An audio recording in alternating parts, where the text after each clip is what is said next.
say?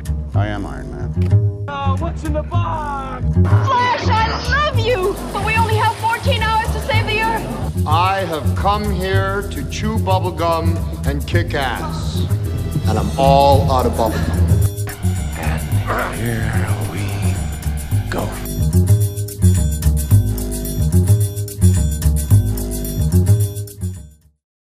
If I told you about her, what would I say? Perhaps I would just warn you about the tale of love and loss, and the monster who tried to destroy it all. Okay, let's call it as it is. Guillermo del Toro is Tim Burton for actual adults. I mean, look, Tim Burton is a great visual stylist, he can create some really great dark and macabre imagery, but he doesn't actually go to dark places anymore. It's always got an element of almost kiddy-friendliness to it. When Del Toro makes a more personal film like this one, he is willing to go to dark places. He's willing to embrace it and immerse himself in it.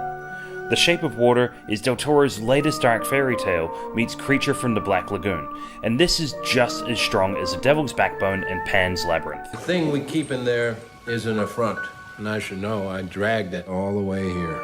So, The Shape of Water is set in the 1960s in a secret research facility where a beautiful and mute janitor forms a relationship with an almost otherworldly amphibious creature that has been locked away to be poked, prodded, and abused. However, when she attempts to release him from captivity, her relationship with the creature becomes more complicated, and the noose begins to slowly tighten around both of them as different interests try to acquire the creature. I can either save him or let him die. Just cutting straight to the point though, it is a beautiful film. Opting for practical locations and practical effects where possible, Del Toro once again has crafted an amazing, very Del Toro-ish creature with his longtime collaborator Doug Jones, who once again has dedicated hours upon hours in the makeup chair to create a practical creature that could interact with all the cast on set. Yet again, this commitment to practical makeup and prosthetics makes for a far more authentic storytelling experience, as we are not distracted by CGI, but more hypnotized by the way the creature moves and interacts with its surroundings. Seriously, at points it will look like it's CGI, but they even manage to find ways to create an in-camera luminosity on the creature's skin. Of course, the film excels beyond just creature designs, but also the set designs with the apartments and research facilities are all given those little Del Toro tweaks that make for a much richer backdrop as the camera pushes in and out of those scenes. The beauty of the film also extends to the acting, with all the cast delivering to their strengths. We have Richard Jenkins' weighty, buttery delivery of every single line. We have Octavia Spencer's strength oozing out of every scene.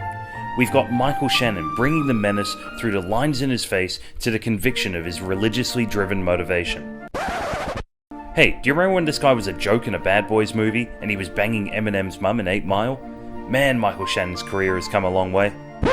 However, the heavy lifting is done by Oscar nominees Sally Hawkins and Doug Jones, who both have to emote and communicate without words.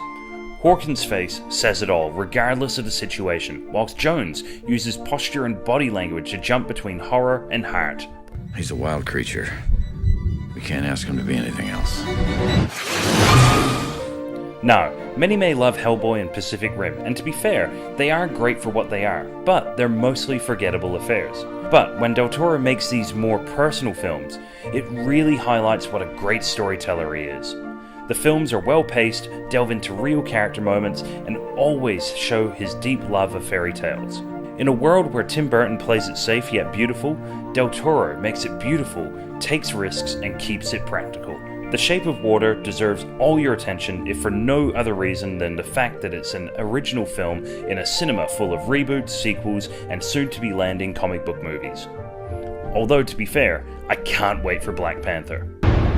Eliza, honey, he's coming for you.